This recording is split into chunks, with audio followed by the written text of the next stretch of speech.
All right, so essentially we're doing take two of our keynote recap video, mostly because this microphone actually didn't work in the last one, and one of the cameras stopped working in the middle of it. We didn't realize it, so it's okay. We'll just call that the lost interview. But keynote happened this morning. Actually, it's Joshua Vergara from Android Authority. What's going on, everybody? And I'm here with Nate Swanner, who's one of our editors at the website, and we're both here at Google I/O 2013. It's probably good that we're doing this second take because this morning keynote happened, but most of the updates that they were talking about have been released by now, and we've gotten a little bit of time with those applications to sort of see what we thought about them. But why don't we just kind of recap a little bit of what keynote was all about? We're going to be passing this mic back and forth, so. All right, here we go, Nate. To start with, we have Android. Android had some very interesting new things come out. The Galaxy S4, I guess we can call it a Google edition. It's a S4 pure Android, which is a 5-inch pure Android device. That's pretty cool. One thing that Josh and I talked about earlier was, is it going to be able to take advantage of all of the S4's kind of features, like the sensors and the Retina recognition thing. The other thing that came was Google Play Music. Google Play Music got a big upgrade, and there's also a streaming service, as well as Google Play Games, which is an online multiplayer thing, and it is so far amazing. One of the cool things about Play Music is that subscription service. We were talking about this earlier in the previous The Lost interview, about how we weren't sure if a subscription service done by Google would have the same kind of library that, say, Spotify does. I like what Google Play Music is doing with the design now. It looks really awesome. Having the immediate radio stations is really nice, and the fact that there are unlimited skips and you can sort of swipe over and see what the next song is a nice way of kind of looking through. Also, you can even see all the songs that are coming up in your radio for the next, however, say 20 tracks or something like that.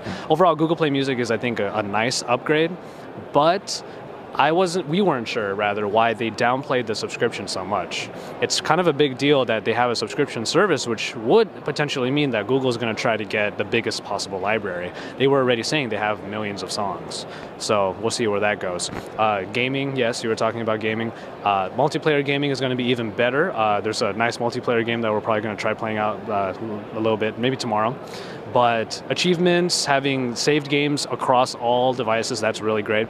What also came up as far as the apps go was the Hangouts application, which replaced the Talk application. And essentially what it is the best iteration of Google Talk that you've ever seen. Best integrated with Google Plus and whatnot. You had a little bit more time with it, mostly because I couldn't get it to work on my device. So why don't you tell us a little bit about Hangouts? Hangouts is really kind of a Google Talk upgrade, like Josh said. It's really pretty. It looks really great on mobile as well as in Google+. I did notice in Gmail, it didn't look any different. So I don't know if Gmail has actually got the integration yet. Obviously Google+ does, and it looks fantastic. It works really well. It's a lot easier to do things than the way it was. So it's a welcome upgrade and very impressive. Google Plus got a big upgrade. In terms of all the Google services, Google Plus probably had the biggest upgrade. Your entire stream, as you probably know if you're on Google Plus, looks very different. What it did was, rather than a scrolling, we're used to scrolling through our stream and catching information that way. Google Plus now auto hashtags things for you. So if you were looking up a baseball player, it would hashtag that baseball player. You can click on that hashtag, and the card that the post is on will actually kind of flip over, and what that does is that gives you more information on that hashtag that you were just looking for. So what it do, instead of scrolling, it's almost like, it kind of reminds me, Josh, of when I was a kid and I played Memory and you have to flip the cards over. Oh yeah. It was kind of like that to me, and it's amazing. Pictures look richer, posts are bigger. It's an overall much prettier upgrade. To me, it kind of looks like Flipboard. So let's move right on to search. This will be really quick. Just search has been given some new information inside of the, what's it called, the graph. and Knowledge graph. the knowledge graph, there you go. A little bit more information in there, so you get a lot more info from just one search on the side. But the big one is the integrated search, voice search, that is, for desktop computers, or laptops, that is. And then finally, we have Maps. Maps that's the wrong word, because Maps upgrade is not going to happen until maybe summer. We're not too sure exactly when, but you can preview the new Maps application if you follow the link that they gave in the keynote. Maps was given a big overhaul. Now it looks even cleaner, and it's more made for the user based upon not just where they've gone before, but where their friends have gone. Now Maps is full screen. The search bar is kind of a floating on the top left, and when you type something in, you get kind of drop-down cards like we're used to with Google Now. That's where it becomes really, really kind of cool, because when you type something in, like we were playing with it, I typed in tacos. Why not?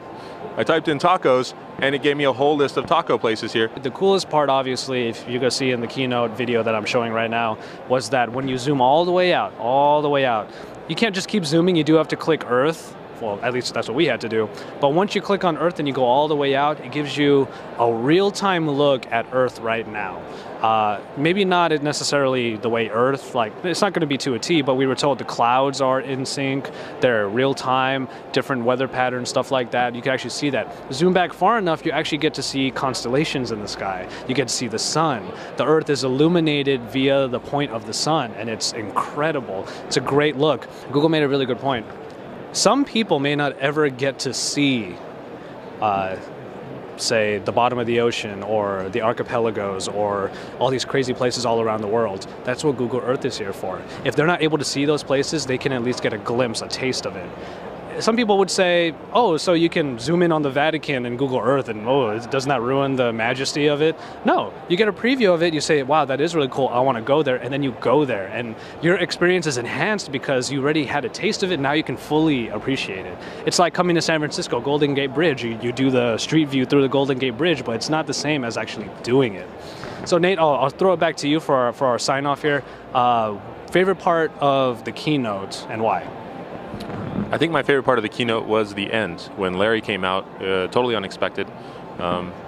Larry, for a guy who heads up Google, I thought what he did in taking questions from the audience, totally unfiltered, on the spot, was, I found that really kind of endearing, and I found it a very cool thing for a guy who's in charge of arguably the biggest tech company on earth to stand in front of developers who can notoriously be kind of picky and kind of curmudgeon-y, as Larry himself says he is, to stand up there and let them ask him whatever they wanted to ask him. And I just thought that was incredible.